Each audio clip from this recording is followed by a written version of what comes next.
Hello and welcome to the 4th StarCraft Noobentary. This should be a fun game for you. This is between Tassadar as the Protoss versus Endymion as the Zerg. Endymion, aka Jimbo, who was kind enough to send me this replay. Thank you, Jimbo. The players are playing on a map called Destination.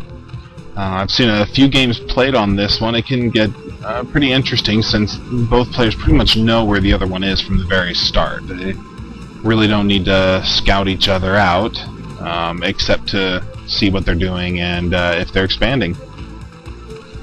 So right now, fairly typical builds. Neither one seems to be ahead of each other as far as getting probes and drones out. As you can see there, the Zerg player is sending his Overlord directly at the Protoss. Like I said, they pretty much know where each other are. So we got the probe coming out to scout, see what's going on. Okay, he drops a pylon before he heads out. And it looks like the Zerg player is sending out a drone to scout. So if they didn't know what race each other was before the game started, they do now. They obviously both just saw each other's units. And let's see here. So now the last game I watched on this map actually, so the Protoss player's got a forge going. The Protoss player dropped a assimilator on the Terran player's gas. Now I've had it happen to me, and I get rather upset when it happens, but I've kind of seen that not a lot of people do it, and I'm guessing it's because those who are a little more efficient with their resources don't tend to use that tactic. I guess it's not really worth the resources. So Zerg's going for his first expansion, and the Protoss player is dropping a pylon in front of it. Presumably he's going to start dropping cannons and attack it. Since he does have a forge out, he can build cannons. The Zerg player is obviously aware of what's going on, at least I hope he is. Just kind of trying to scout out what the Protoss player is doing. Zerg's got a spawning pool going. Let's see. Well, I guess he didn't figure it was worth working on the drone anymore, so he just let him fight the probe and die. Well, okay, so the Zerg player looks like he decided to give up on the hatchery there as he saw the two photon cannons coming in. And he might have been able to sneak out there. His little drone right there just snuck on by, and hopefully he got out there unnoticed for his sake. Now see, this is good strategy, but this is almost mean. He's building a gateway right where the Zerg player would have wanted to build his hatchery. It's almost a slap in the face, but hey, that's StarCraft for you. So he gets another drone out.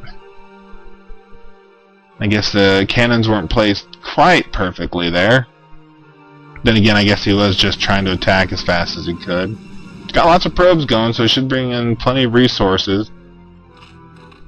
Okay, so he's got a Hydralisk den going, doesn't have anything on the Zerg spawning pool going, no Zealot building yet. Okay, so he is expanding the Protoss player to his natural expansion outside his base. Just getting the Nexus going, and the Zerg is going for a second expansion, just above his first expansion on the right. So, the Zerg has got his two expansions on the right side of the map to the Protoss player's one. So we'll see how that turns out. Now this is kind of an annoying little containment here. It could end up being kind of a pain in the butt for the Zerg to break through.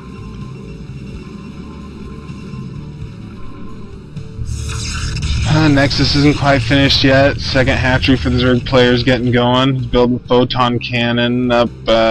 Says the Protoss player really likes photon cannons, I guess. Okay, he's upgrading to a lair right now.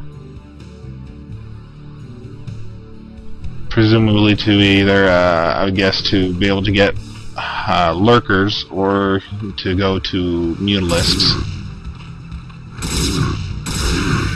So it seems the Protoss player did know about Endymion's first expansion and is currently having his way with the drones there.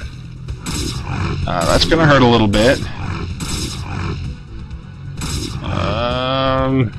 Doesn't seem to really have anything to hold it off. He is getting Hydralisk speed. He is getting Hydralisk out. He's got a couple Zerglings. Not a whole lot to defend himself with yet, but it looks like the Protoss player didn't want to deal with whatever was coming out of those eggs, and so he ran off. Which I guess is fortunate for the Zerg player, because that Zealot could have torn those Zerglings to pieces. Okay, so we got a Cybernetics core out with the Protoss and a Stargate. Alright, getting some defenses out of his expansions, building some Sunkens. Not a lot coming from the, I believe it's called a proxy gateway, outside the Zerg's base, though he did have one Zealot building. Zerg player's doing well, scouting the other expansions to see if the Protoss player is expanding anywhere. Looks like he's upgrading Dragoon range.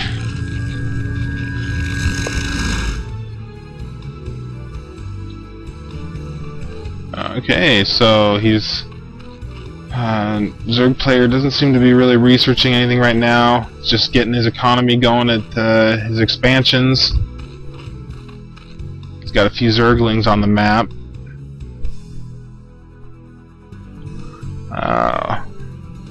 Still not a lot coming from the Protoss player. I mean, I guess he's using quite a bit to get his one expansion going there and to get to air. He's got a few more buildings going on in his base there. He's getting a photon cannon, another pylon, Citadel of Dune, a couple more gateways. Okay, so presumably he's probably gonna, I'm guessing he's gonna try to, you know, concentrate on either Dragoons or Zealots. Then again, he may just be using them to hold the Zerg off. Zerg's getting a Spire, a couple evolution chambers going. Yeah, get that guy out of there. I hate those. I've said it before, I'll say it again. I hate Corsairs. Evil, evil, nasty things. Uh-oh. Well, I don't know if the Protoss player knew about the second